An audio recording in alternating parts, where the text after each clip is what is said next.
Graça e paz, irmãs. Quero convidar a igreja a abrir a Bíblia no livro de Gênesis, no capítulo 16. Gênesis, capítulo 16.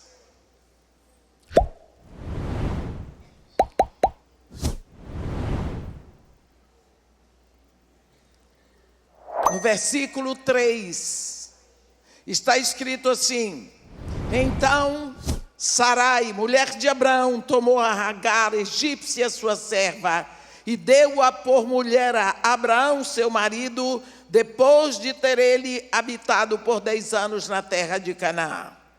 Ele a possuiu e ela concebeu. Vendo ela que havia concebido, foi sua senhora por ela desprezada. Disse Sarai a Abraão: Seja sobre ti a afronta que se me faz a mim.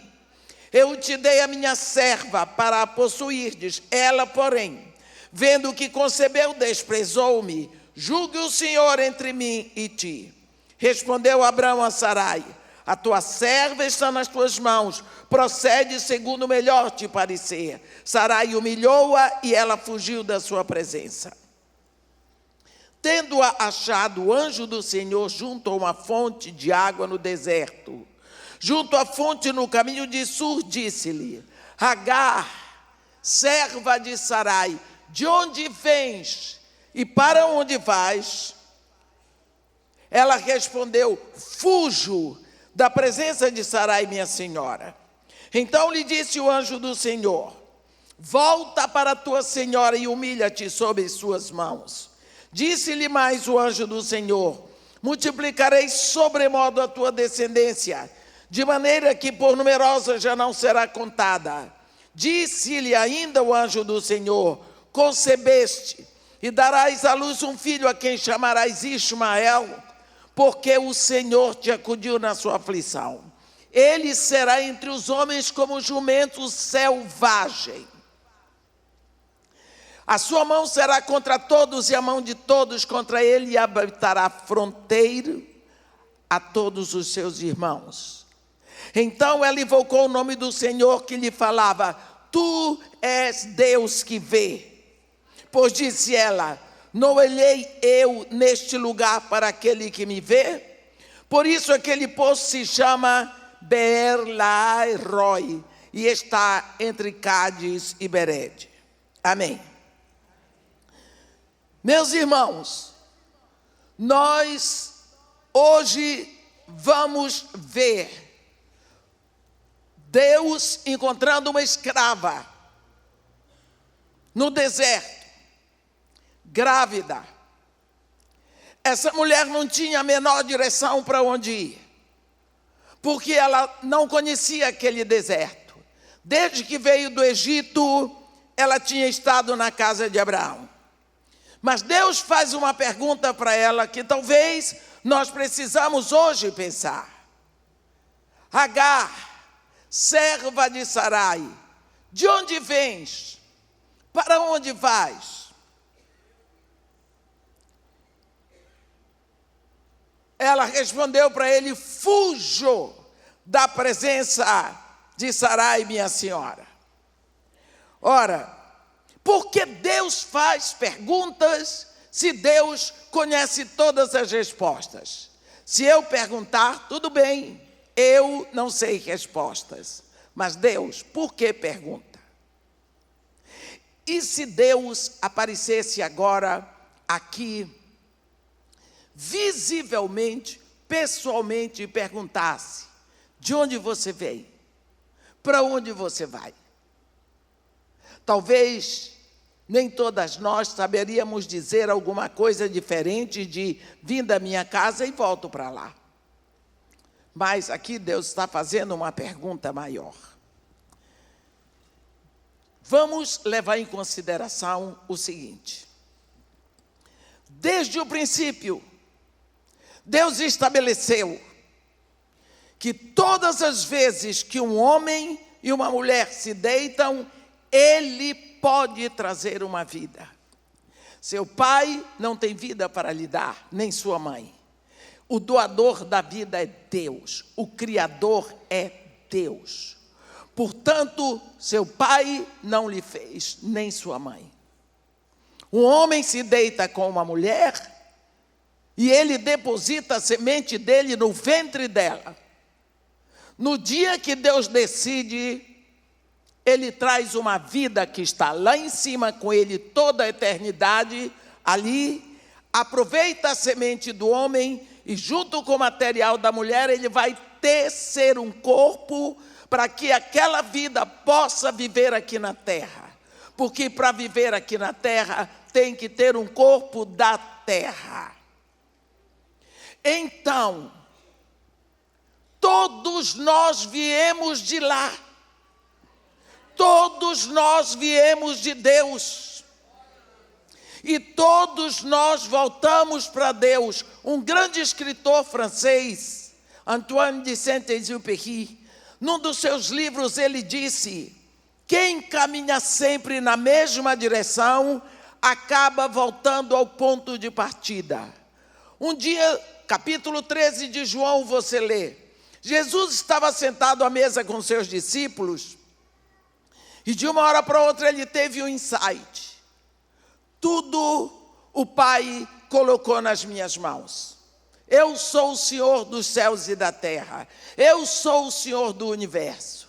E João disse, e sabendo que ele viera do Pai, ele conhecia a sua origem. E sabendo que ele voltava para o Pai, ele conhecia o seu destino. Então Jesus sabia a sua origem, quem ele era e o seu destino.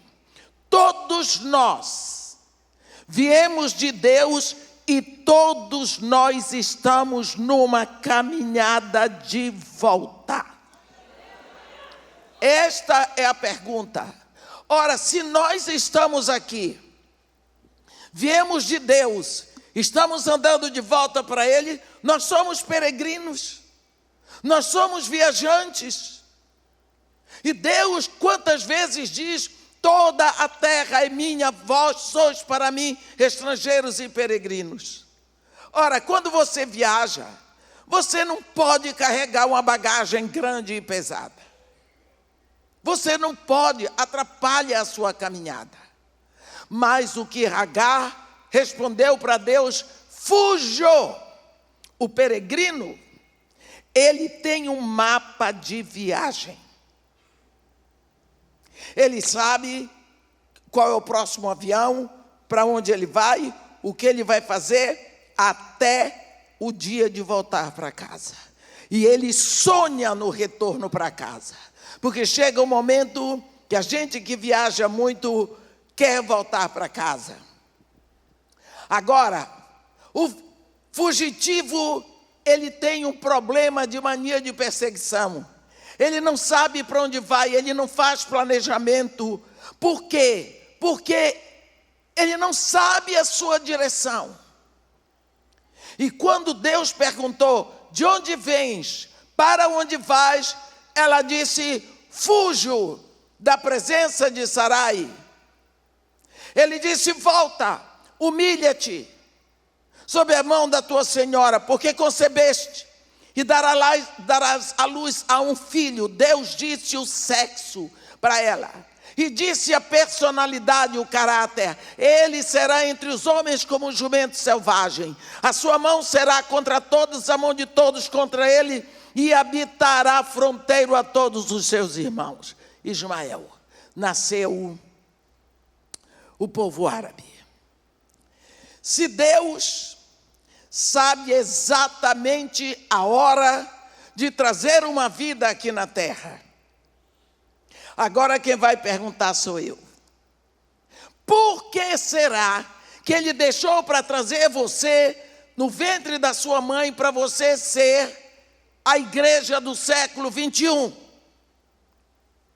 Você sabe qual é o momento que nós estamos vivendo? Você acordou? A Bíblia diz, acorda tu que dormes, levanta-te entre os mortos e Cristo te iluminará. Você sabe que momento você está vivendo aqui na terra? É sobre isso que nós vamos falar. Porque Deus deixou para formar você no ventre da sua mãe para ser a igreja hoje, para ser mãe, para ser esposa, para ser filha, para ser irmã. Por quê? Será que Deus faz as coisas à revelia? Será que Deus não tem um propósito? Será que Deus não nos leva a sério? Será que Deus não leva a sério o sangue do seu filho derramado lá na cruz? Então, por que estamos brincando? Por que nós estamos tão indiferentes? Que momento nós estamos vivendo? Você tem percebido os sinais? Tem. Vamos falar um pouquinho. Quando Nabucodonosor, o maior imperador da terra, queria saber como seriam os governos na terra, o que seria de Babilônia depois dele, Deus deu resposta para ele. Num sonho, Deus mostrou uma estátua fenomenal. E quando ele ficou apavorado com a estátua, era colossal. E não vou falar sobre Daniel, mas preciso dizer que quem interpretou tudo foi Daniel. E Daniel, quando descreve essa estátua, ele diz, eu vou ler aqui capítulo 2. Tu, ó rei, estavas vendo, e eis aqui uma grande estátua. Esta que era imensa e de extraordinário esplendor, estava em pé diante de ti, e a sua aparência era terrível. A cabeça era de fino ouro, o peito e os braços de prata, o ventre e os quadris de bronze, as pernas de ferro, os pés em parte de ferro e em parte de barro. Era essa a estátua. Quando ele vai dar a interpretação, ele diz, a cabeça é o Império Babilônico. Cadê o Império Babilônico? Já caiu há muito tempo. Na bebedeira de Belsazar. Caiu. Enquanto Belsazar fazia aquela bacanal dele, o coronel do Império Medo-Persa já tinha fechado as entradas do rio Eufrates e já estava entrando, secou as entradas e já estava com seu exército lá dentro. Caiu a cabeça de ouro. Depois desse teu império, rei, virá um outro império. E veio o Império Medo-Persa, peito e braços de prata. E esse império tão forte, de Dário e Sírio e Artaxerxes e Assuero e todos os Xerxes, também caiu. E nós já vimos, não apenas na Bíblia, mas na história. E depois veio o Império de Alexandre o Grande, greco-macedônico, que também caiu e já passou. Na bebedeira de Alexandre, tomou uma bebedeira enorme, teve um febrão e morreu, com 32 anos de idade. O império dele, então, foi dividido pelos 4 generais, que deles o mais conhecido para nós aqui no Brasil é Ptolomeu, porque ficou com o Egito, e nós conhecemos bem dele por causa da história de Cleópatra. Depois acabou os quadris de bronze, que é o Império de Alexandre o Grande, vem as pernas de ferro, o Império Romano. Quando Jesus nasceu, estava no Império Romano. Quem foi que venceu o Império Romano? Porque o Império Babilônico, os persas venceram. O Império Persa, o Alexandre venceu. O Império de Alexandre, o Romano venceu. Quem venceu o Império Romano? Quando foi que caiu o Império Romano? Ele se diluiu. ele ainda tem vestígios aí bem fortes. Quem estuda direito sabe que estuda direito romano. E ficaram os tributos, os juros que pagamos, tudo isso é resquício do Império Romano. Mas ele vai deixando as suas marcas e os pés da estátua colossal, gigantesca, era metade ferro, metade barro. Por acaso, ferro com barro não são confusão? Então, dos impérios, eles chegaram a essa democracia louca que nós vivemos no mundo. Que nós elegemos sem saber quem, porque somos obrigados. Bem, se você observou, do ouro, a qualidade do metal piorou para a prata. Da prata, piorou para o bronze. Do bronze, a qualidade piorou para o ferro. E o ferro se mistura com barro.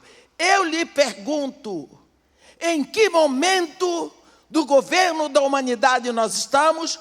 Nos pés de ferro com barro. É este o momento em que você está na terra e eu também. Agora, olhe o versículo seguinte. Quando estavas olhando, uma pedra foi cortada sem auxílio de mãos. Feriu a estátua nos pés de barro, nos pés de ferro e de barro e a esmiuçou. Então foi juntamente esmiuçado o ferro, o barro, o bronze, a prata, o ouro, os quais se fizeram como a palha das eiras de estio, e o vento os levou, e deles não se viram mais vestígios. Mas a pedra que feriu a estátua se tornou uma grande montanha que encheu toda a terra. Este é o reino de Deus que vem. É neste momento que vem o reino de Deus. O autor dos livros Hebreus, no capítulo 12, no versículo 28, diz: por isso, recebendo nós o reino inabalável, retenhamos, pois, a graça, pela qual sirvamos a Deus com reverência, de modo agradável e santo temor. Versículo 29, porque o nosso Deus é fogo consumidor. É deste momento que eu quero falar. Deus podia ter trazido você no ventre da sua mãe, no primeiro século. Ia ser tão bom conviver com Joãozinho, Paulinho, Tiago, Silas, aquela turma toda, Timóteo, coisa boa. Mas ele deixou você para trazer agora. Agora, nesse momento de caos, é agora que ele está apostando em você, chamando você para olhar para ele. O que é que você está fazendo? Que momento nós estamos? Vou falar, eu estou aqui no livro de Daniel, então, olhe o que a Bíblia diz em Daniel 12, no versículo 4. Tu, porém, Daniel, encerra as palavras e sela o livro até o tempo do fim. O tempo do fim. Do fim. Olha uma característica dos tempos do fim. Muitos o esquadrinharão e o saber se multiplicará. Olha, característica do tempo do fim. O saber se multiplicará. Nunca a humanidade conheceu um progresso científico e tecnológico como nós temos hoje. Hoje se opera uma criança no ventre da mãe. A criança sobrevive e a mãe também. Você toma um avião em New York, 5 horas você está em Paris. Você conversa com uma pessoa na Austrália, rindo, olhando, ouvindo. Só falta cheirar a pessoa. Isso é progresso. Característica do tempo do fim. Meus irmãos, a Bíblia está mostrando tudo. Quando nós lemos capítulo 16, eu vou primeiro capítulo 9 de Apocalipse. A Bíblia diz assim: o sexto anjo tocou a trombeta e ouviu uma voz procedente dos 4 ângulos do altar de ouro, que se encontra na presença de Deus, dizendo ao sexto anjo, o mesmo que tem a trombeta: solta os 4 anjos que se encontram atados juntos ao grande rio Eufrates. Nunca esqueça que esse rio aqui, todas as vezes que se fala do Eufrates, diz grande rio Eufrates. Não sei por quê. Foram então soltos os 4 anjos que se achavam preparados para a hora, o dia, o mês e o ano, para que matassem a terça parte dos homens. Por que grande rio Eufrates? Capítulo 16, olha lá, capítulo 16 de Apocalipse. No versículo 12, derramou o sexto anjo a sua taça sobre o grande rio Eufrates, cujas águas secaram, para que se preparasse o caminho dos reis que vem do lado do nascente do sol. O rio Eufrates não é maior do que o Tigre, não é maior do que o Nilo, não é maior do que o Amazonas. Por que grande? Por causa da sua influência profética. A importância do Eufrates é profética. O rio profético da Bíblia não é o Jordão. O Jordão é importante para nós, principalmente cristãos, porque João Batista batizava ali, Jesus foi batizado ali. É um rio querido, faz parte da nossa história. Mas o Eufrates é o rio profético. De lá vem o Tigre, daqui vem o Eufrates, e se encontram aqui em Gurna, onde está cientificamente comprovado o paraíso terrestre. Este rio Eufrates estava lá, já tinha sido criado. Quando Deus fez o homem, o rio Eufrates viu. Ele viu Caim matar Abel. Ele viu o homem e a mulher expulsos do Éden. Ele conhece a história do homem desde o princípio. Ele tem cacife para levar os exércitos para a batalha final, Armagedon, no Vale do Megido. Este rio, a Bíblia diz que vai secar. A Bíblia diz: por boca de 2 testemunhos todo conhecimento será estabelecido. Aqui está escrito que ele vai secar. 2013, a NASA tem um satélite chamado Grace. Esse satélite é só para pesquisar onde tem água doce, água de beber. Porque acham que vai faltar água no planeta Terra e quando faltar, eles sabem aonde buscar. Esse satélite detectou em fevereiro de 2013 que o rio Eufrates já tinha secado 42% ou 46%, não me lembro direto da fração. Já tinha secado. Quando você lê a palavra por boca do profeta Isaías, no capítulo 11 de Zacarias, aqui no versículo 15, está escrito assim: o Senhor destruirá totalmente o braço do mar do Egito e com a força do seu vento moverá a mão contra o Eufrates e ferindo dividi-lo-á em 7 canais, de sorte que qualquer o atravessará de sandálias. Esta semana, algum abençoado mandou para o meu filho eu não sei como dizer, um filmezinho sobre o rio Eufrates. Essa história de que o islamismo está crescendo é mentira, mentira, mentira. O que está crescendo é o cristianismo. Jesus Cristo está edificando a igreja dele, sim. O islamismo está em decadência, está com as pernas quebradas, sim. E os muçulmanos estão conhecendo Jesus Cristo. É sinal desse tempo. Um jovem muçulmano convertido está pregando loucamente o evangelho na loucura do amor de Deus. E ele fez uma palavra exatamente sobre essa profecia do capítulo 16 de Apocalipse, que está se cumprindo diante dos nossos olhos, e nós não prestamos atenção. Eu pedi para o rapaz, para ver se ele podia botar aqui a profecia sobre o rio Eufrates.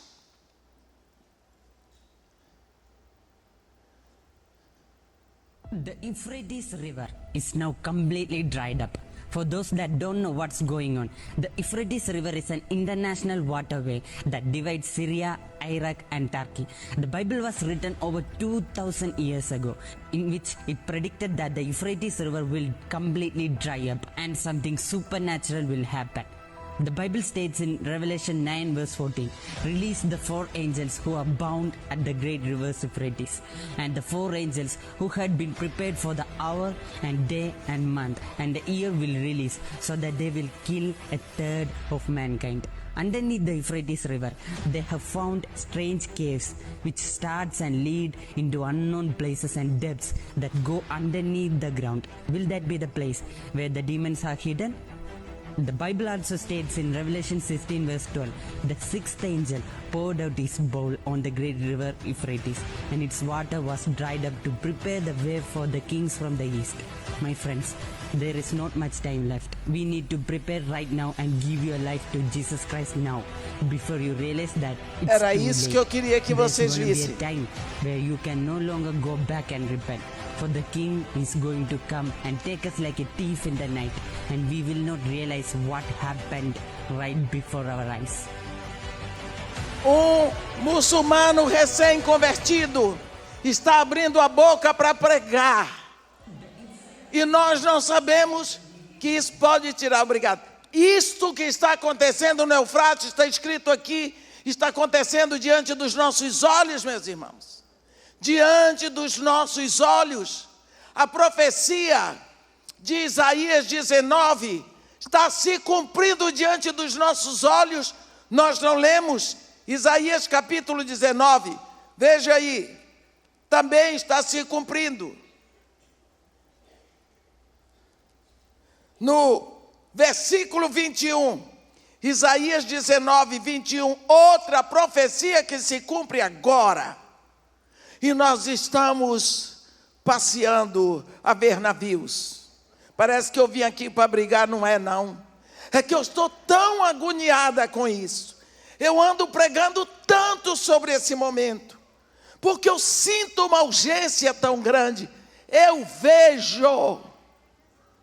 Eu vou te dizer o que eu estou vendo. Eu vejo uma teia, você sabe o que é teia de aranha? Está sendo tecida em volta da igreja. A aranha não faz barulho. A teia está sendo tecida. A igreja está dançando, está festejando. Está sendo tecida uma teia. Quando fechar, só sairão os que vão no arrebatamento.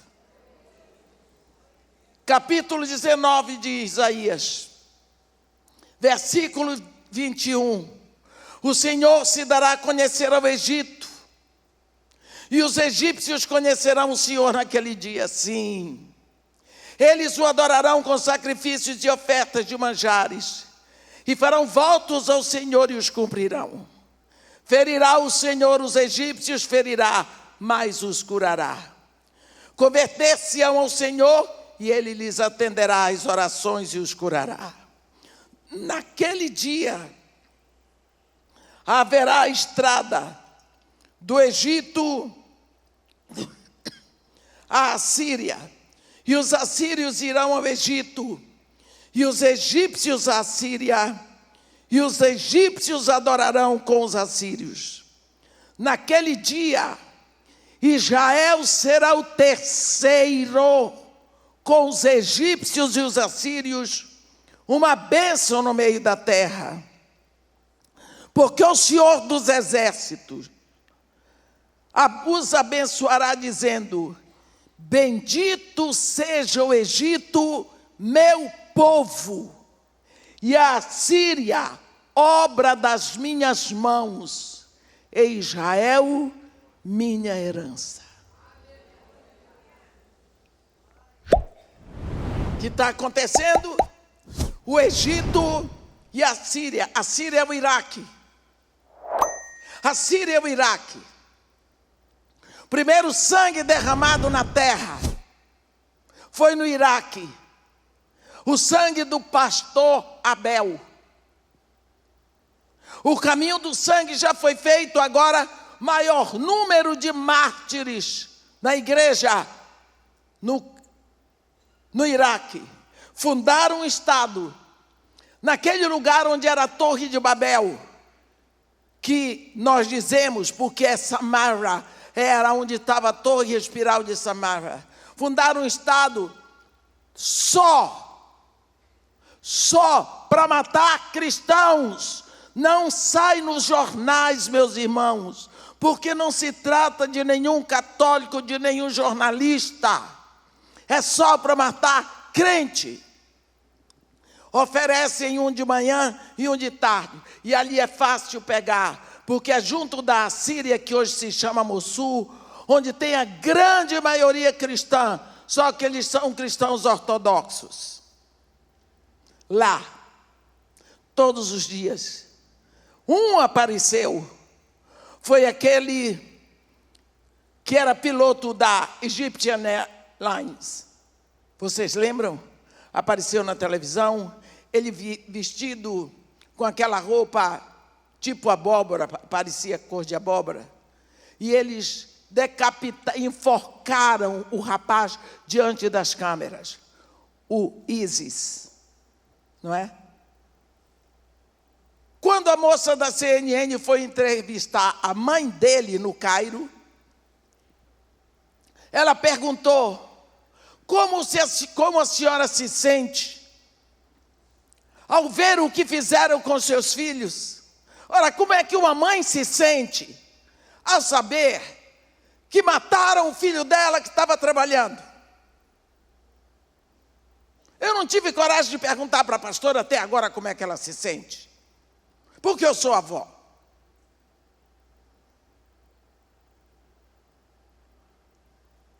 A mulher disse: eu me sinto muito honrada. Eu não sou digna de ter parido, amamentado e criado um filho para morrer pelo nome de Jesus. Ainda tenho 3 filhos. Se Jesus quiser me dar essa honra, todos 3 estão ali. Aí saiu que a mulher ficou enlouquecida pelo sofrimento. Nós sabemos a loucura dela, porque nós também temos essa loucura. Isso é o que está acontecendo no Egito. Lá nos escombros da Síria, pegaram uma menina de 8 anos. O pai era engenheiro. Morreu na guerra. A menina estava no meio dos escombros. O repórter disse: você não vai mais na escola? Não. Você não tem boneca? Não. O que você quer que façam com os homens que mataram seu pai? Eu quero que Jesus salve eles. O Evangelho de Jesus Cristo não perde o poder. Nós precisamos saber isto que está acontecendo aqui. O maior número de conversões está no Egito e no Iraque. Eu tenho o prazer de dizer que um irmão nosso, o pastor Asaf Borba, há algum tempo atrás, começou um trabalho lá no Egito, num subterrâneo, com Paul Weber, Ron Kenoly e mais uns 2, para trazer adoradores do mundo árabe. Ficavam ali um mês, eles estavam financiando tudo para ensinar louvor e adoração.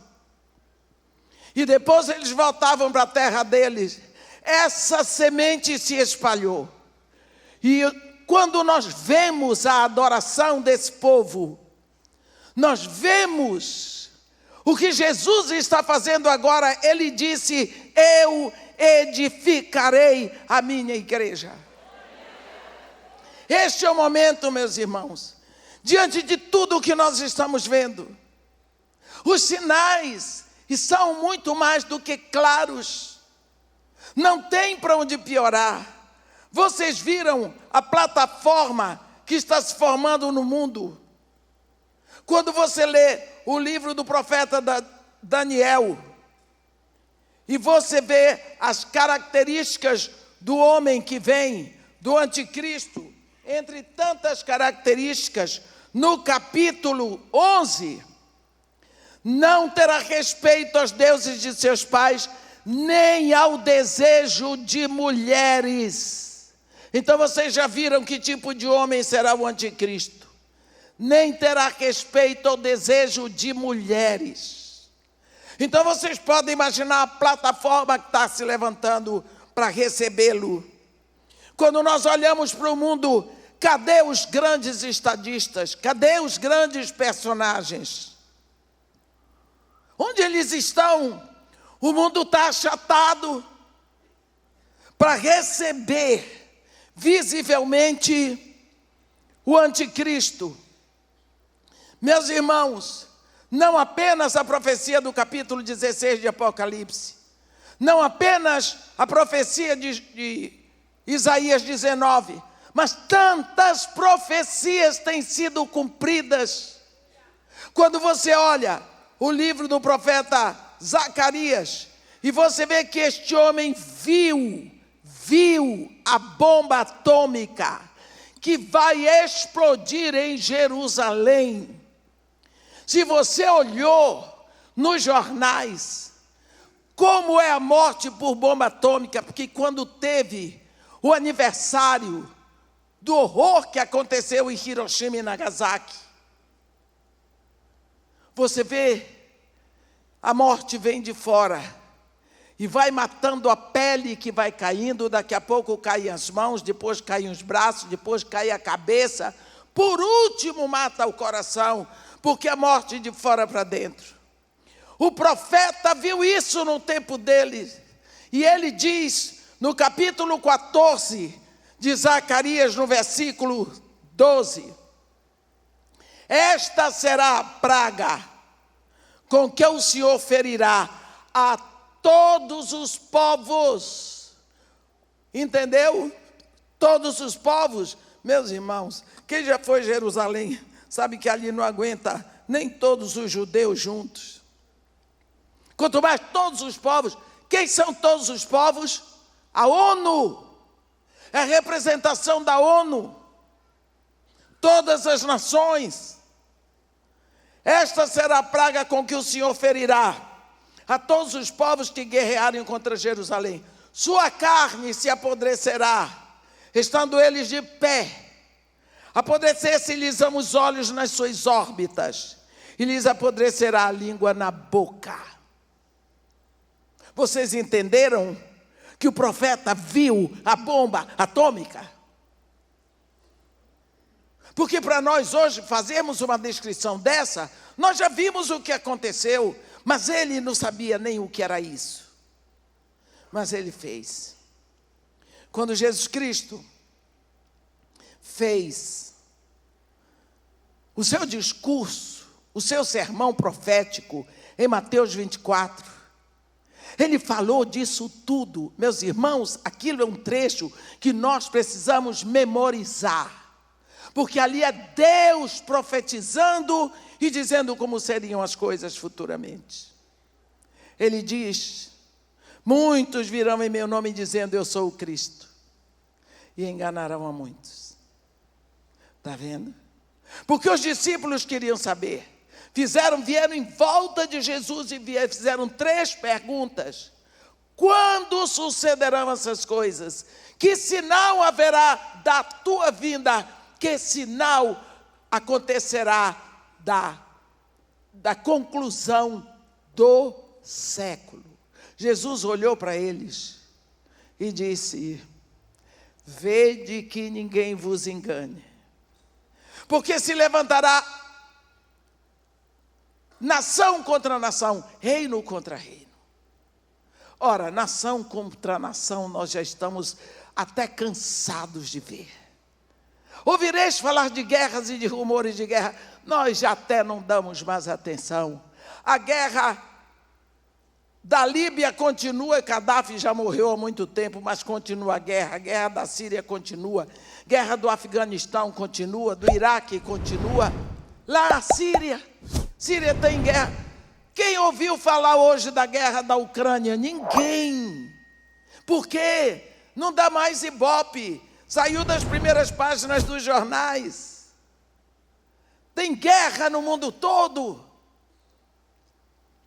Mas ele diz,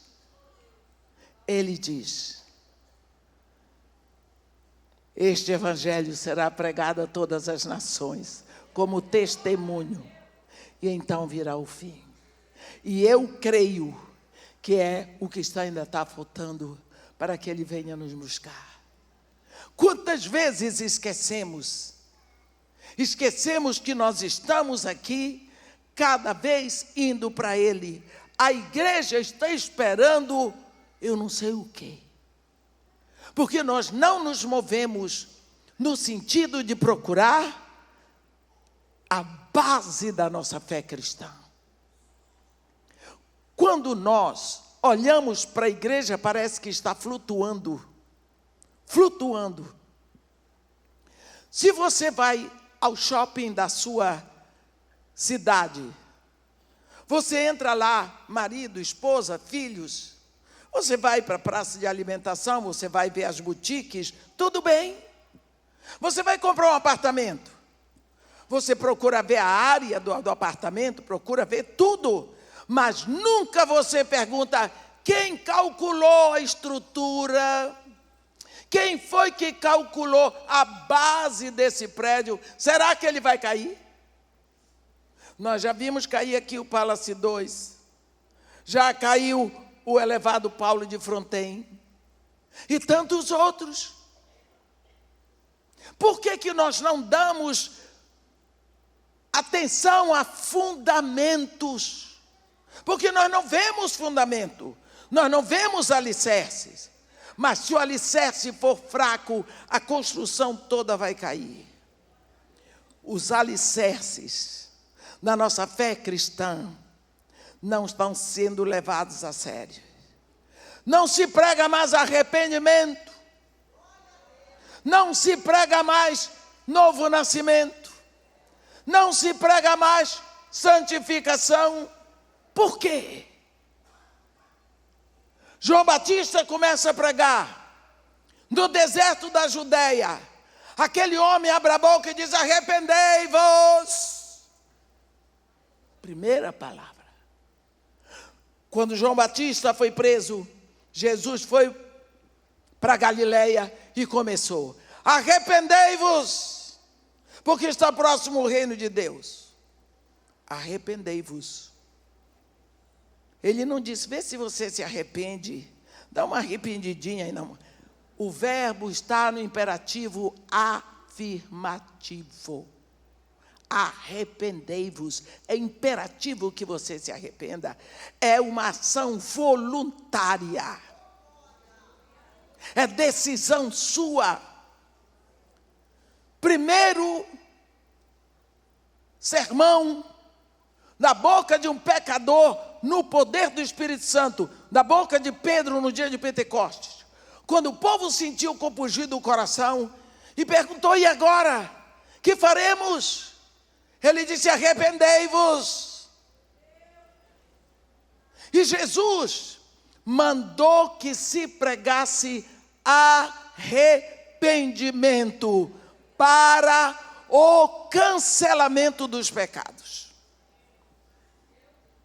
Então, não existe cancelamento de pecado se não houver arrependimento. Por que não pregamos? Aí você pode dizer: irmã, mas quando eu me converti a Jesus Cristo, Eu me arrependi. Tudo bem, glória a Deus. Você se arrependeu? Você se rendeu a Jesus Cristo? Seu nome foi escrito no livro da vida do Cordeiro? Você é feita filha de Deus? O Espírito Santo está em você? Glória a Deus. Mas e daí? Não precisa mais arrepender. Abra sua Bíblia em João 13, que Jesus Cristo está dizendo uma palavra específica para você que acha que está tudo pronto. É sentar e esperar e não tem mais nada para fazer. João capítulo 13, Jesus estava na mesa com seus discípulos. De uma hora para outra ele teve um insight. Aí tem escrito assim: sabendo Jesus que tudo o Pai colocou em suas mãos, eu sou o Senhor do universo, e que ele viera do Pai, conhecia a sua origem, e que ele voltava para Deus, conhecia seu destino, levantou-se da mesa, tirou a capa, pegou uma bacia, uma toalha e passou a lavar os pés dos discípulos.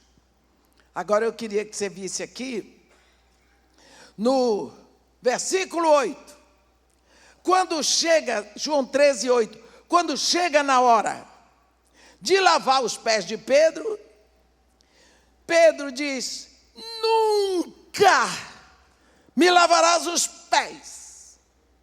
Oi, Pedrão, coitado. Respondeu Jesus. Eu vejo Jesus aqui embaixo, lavando os pés, levantou os olhos assim, bem dentro dos olhos de Pedro e disse: Pedro, se eu não te lavar, tu não tens parte comigo. Está escrito: se eu não te lavar, tu não tens parte comigo. E Pedro, coitado, daquele jeito dele, virou para Jesus e disse: Senhor, não apenas os pés, mas também as mãos e a cabeça. Pedrão querido queria um banho. Que simplicidade.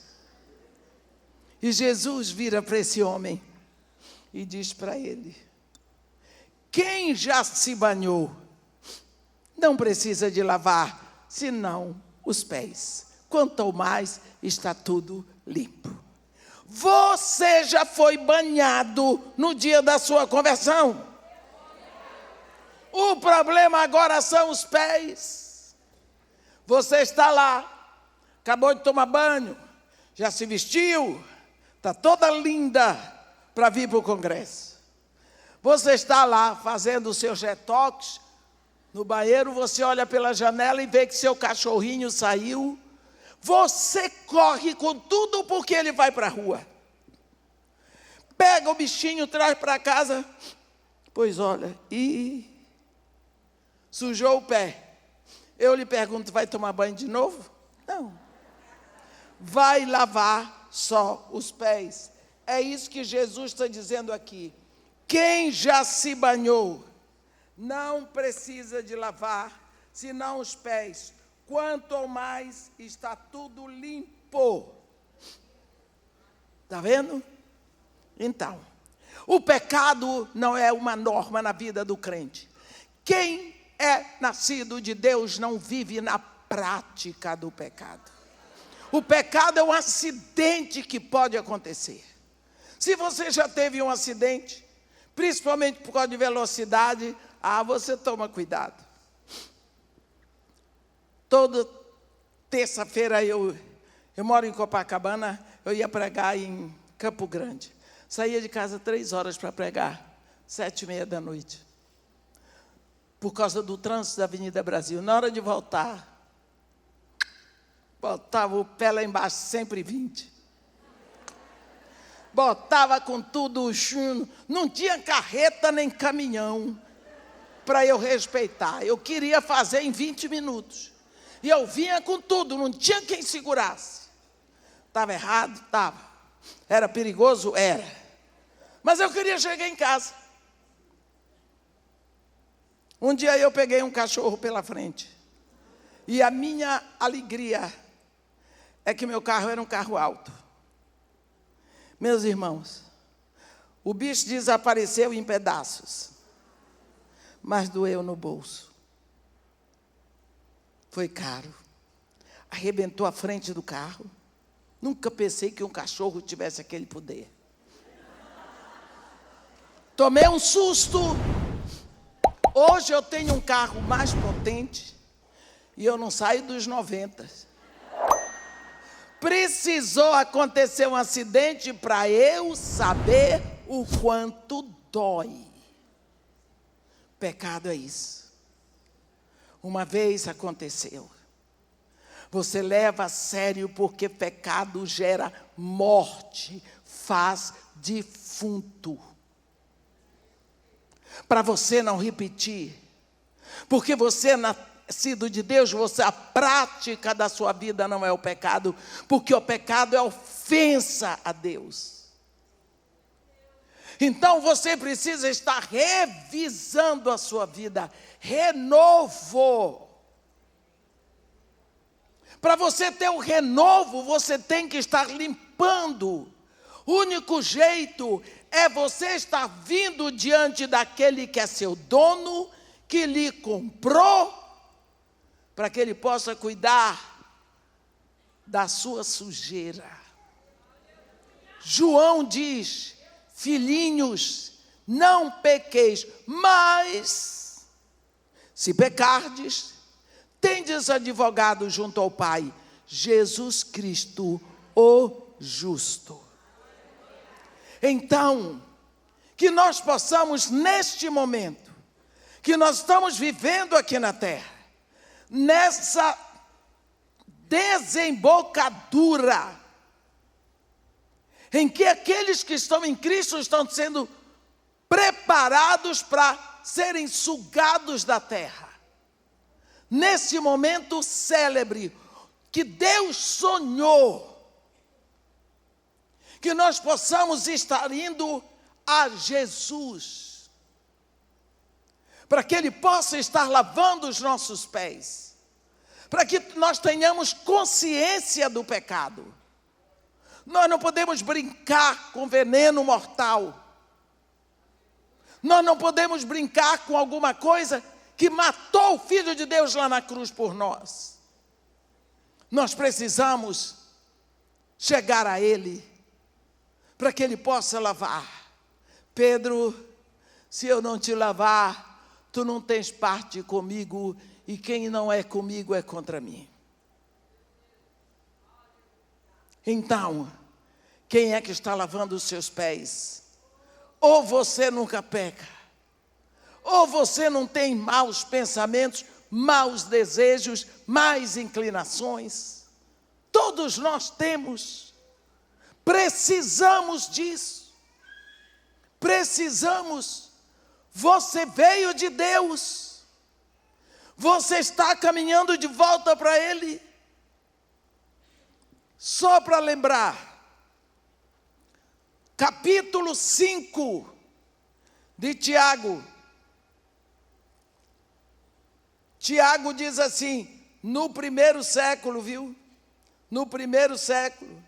Ele diz: sede, pois, irmãos, pacientes, até a vinda do Senhor. Olha só, ele estava escrevendo para a turma, olha aqui a quem a carta é endereçada. Tiago, servo de Deus e do Senhor Jesus Cristo, as 12 tribos que se encontram na dispersão. Ele estava escrevendo para os crentes judeus que estavam na dispersão. Ele diz: sede vós, irmãos, pacientes até a vinda do Senhor. Eis que o lavrador aguarda com paciência o precioso fruto da terra, até receber as primeiras e as últimas chuvas. Sede vós também pacientes, fortalecei os vossos corações, pois a vinda do Senhor está próxima. A vinda do Senhor está próxima. Primeiro século. Irmãos, não vos queixeis uns dos outros, para não serdes julgados, eis que o juiz está às portas.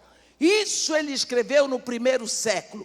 A vinda do Senhor está próxima, o juiz está às portas. No 1º século, são passados 20 séculos, nós estamos no século 21. Em que momento da história nós estamos? Vamos dar mais um exemplo? Paulinho de Tarso, quando escreveu a primeira carta aos Tessalonicenses, ele deixou bem claro que ele acreditava que ele fazia parte da igreja que ia ser arrebatada. No capítulo 4 da primeira carta aos Tessalonicenses, no versículo 15, ele diz: ora, ainda vos declaramos por palavra do Senhor isto, nós os vivos, os que ficarmos até a vinda do Senhor, de modo algum procederemos os que dormem. Porquanto o Senhor mesmo, dada a sua palavra de ordem, ouvida a voz do arcanjo, ressoada a trombeta de Deus, descerá dos céus. E os mortos em Cristo ressuscitarão primeiro. Depois nós, oi Paulinho, depois nós, os vivos, os que ficarmos, seremos arrebatados juntamente com eles entre nuvens. 1º século, Paulo de Tarso acreditava que ele fazia parte da turma do arrebatamento. São passados 20 séculos. Paulinho já está na glória. Que momento nós estamos? João, lá em Apocalipse, depois que ele escreve as cartas, ouvi a voz que falava de novo comigo, dizendo: vem, João. Depois dessas coisas, ele disse: vem aqui, eu vou te mostrar as coisas que em breve devem acontecer. Ouviu, olhou e viu uma janela aberta no céu, foi sugado para fazer uma reportagem lá em cima. Deus passou o filme para ele escrever passo a passo para a igreja, para nós não nos apavorarmos quando estivesse vendo aí tudo o que a gente está vendo e ouvindo toda essa enxurrada de coisas nojentas que nós ouvimos, para não perdermos a esperança nem a alegria, mas que os santos se santifiquem mais. Ele sobe as coisas que em breve devem acontecer. Breve, são passados 20 séculos. Está vendo? Que momento você está?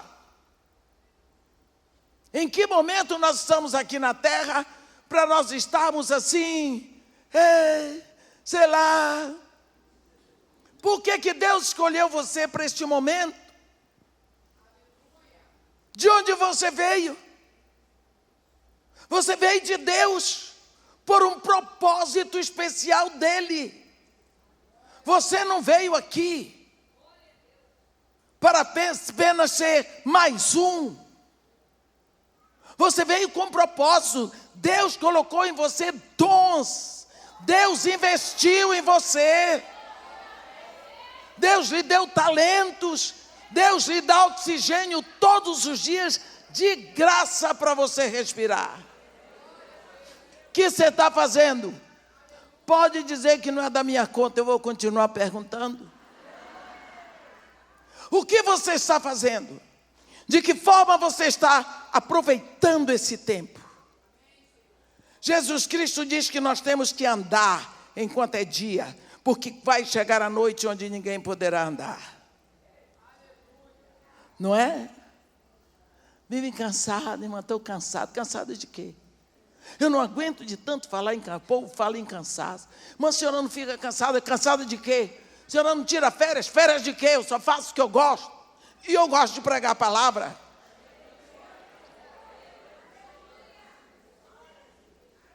A irmã, a senhora quer dar uma descansadinha? Quem lhe disse que eu estou cansada?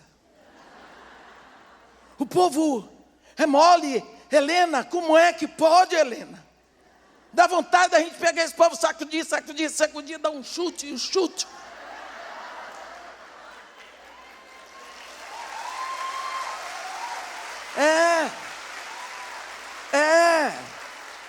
Nós estamos desembocando, meus irmãos.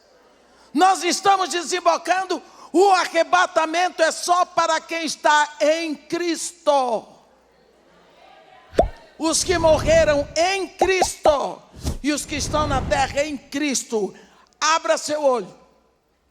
Porque Deus tem um propósito para você.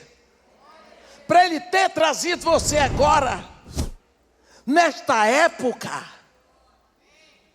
Você tem ligado sua televisão para ver o quê? Para presenciar safadeza? Má notícia? Má influência? Coisa feia? Nem isso mais você pode ver. O que você está fazendo aqui? Quanto tempo você gasta com sua Bíblia? Quantos versículos você memoriza por semana? O que você está botando para dentro? O que você está fazendo com o seu tempo? Lá vai Jesus. Apanhou, que só na noite de quinta para sexta-feira apanhou tanto. Os dois outros que foram crucificados junto com Jesus, levaram a cruz deles no anais. Lá vão eles, no anais. Jesus Cristo tiveram que pegar um negão que ia passando lá. Eu fico tão feliz que era um homem negro. Era assim. Para ajudar, porque tiveram medo que Jesus não chegasse vivo no Calvário. Apanhou. Foi crucificado. Morreu, enterraram. Sábado. Passou o dia. Domingo acorda. Já está Jesus no caminho de Emaús, com 2 discípulos, que ninguém merece. O dia todo, só Jesus. Porque eu, se fosse Jesus, no caminho eu dizia logo, sou eu, ó, aparece, desaparece, sou eu. Vá dizer que você não faria isso. Ou então você fazia uma dos nossos líderes modernos. Eu tenho direito ao meu descanso. Eu vim para fazer a redenção, está feita. Acabou. Tudo está consumado. Foi lá. Honestos e tardios, para crer em tudo o que os profetas disseram. Pegou lá, de Gênesis, passando por todos os livros do Pentateuco, entrando pelos profetas, pegando versículos, toma. Jesus não pregou, só pegou versículos escritos aí no seu Antigo Testamento, esse aí, para mostrar para eles que ele era o Cristo. Bom, e lá vão eles andando. Você conhece Jesus, você sabe como ele é. Não convide não que ele entra. Quando chega na entrada de Emaús, Jesus deu uma de João sem braço. Fez que uma coisa que ia passar, louco para ser convidado. Aí convidaram ele, pois não. Entrou. Ele sempre quer ser convidado para entrar. Quando entrou, vamos para a mesa. Na mesa do discípulo, o mestre toma a dianteira. Tomou o pão, partiu, deu, se revelou. Pergunta de Edmeia: por que ele não se revelou no caminho? Eu vejo que ele se revela a quem se assenta com ele. No caminho o coração deles ardia, mas na mesa Jesus se revelou. Você quer que ele se revele a você? Você tem tirado tempo para sentar com Ele? Então não é culpa dele, não. Ele diz: eu estou aqui, a porta eu bato. Se alguém ouvir a minha voz e me convidar, porque pode ser que ouça a voz e não convide. Na igreja é indiferente, esta noiva indiferente, uma noiva fria, uma noiva sem graça, uma noiva que não namora. Gente, a melhor época do namoro é o noivado, porque é a época melhor para namorar. Quem já foi noivo, quem casou sabe disso, será que já esqueceu? Nós somos uma noiva que não tem prazer de ficar a sós com o noivo, no tititi, no aconchego, dizendo palavras de amor, dizendo: vem me buscar, vem. Cadê a expressão? Cadê? Do tempo da pandemia, as pessoas diziam: irmã, será que agora que Jesus vem nos buscar? Eu disse: não sei. Nem ele sabe, só o Pai é que sabe. A irmã, porque as coisas estão difíceis, fiquei sem emprego. Eu disse: então você não quer Jesus, você quer dar o golpe do baú. Você quer que ele venha lhe buscar porque as coisas estão muito difíceis. Não é porque você quer estar com ele. De onde você vem? Hein? Para onde você vai? Ah, você vai. Ah, que vai. Você veio de Deus, meu irmão. E você tem todo o aparato preparado para voltar para Ele. Como você tem preparado o seu retorno? Abre os olhos enquanto é tempo. Você é chamada de um modo especial para um tempo especial como este. Precisa fazer a diferença agora. No tempo de Paulo, ele fez tudo o que tinha que fazer. No tempo de Isaías, ele fez tudo o que tinha que fazer. Hoje é o seu tempo. O que você está fazendo? O quê? Será que Deus continua esperando que você tome alguma providência? Irmã, tem medo de errar, orgulhosa, soberba. Se exponha que vale a pena. Se exponha por esse homem querido. Se exponha por esse amor de Deus. Saia do seu lugar, faça alguma coisa, leia a Bíblia em voz alta. Busque a intimidade com Ele pela sua palavra. E que Deus nos abençoe e nos guarde.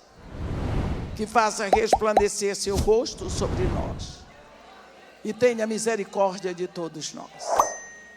Amém.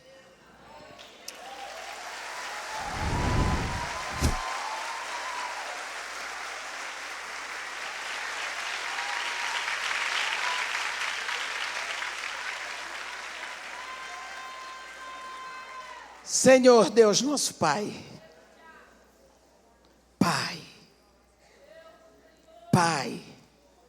que alegria podermos lhe chamar de Pai.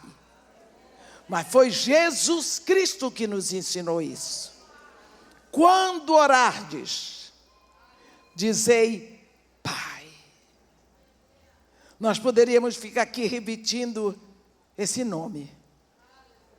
Pai, louvamos o teu nome e te agradecemos pelo que o Senhor nos tem dado. E o que o Senhor nos tem dado é a confiança de sermos a sua igreja nesse momento terminal do planeta Terra. Agradecemos o seu nome e lhe pedimos, ó Pai, que nós possamos viver para o seu agrado.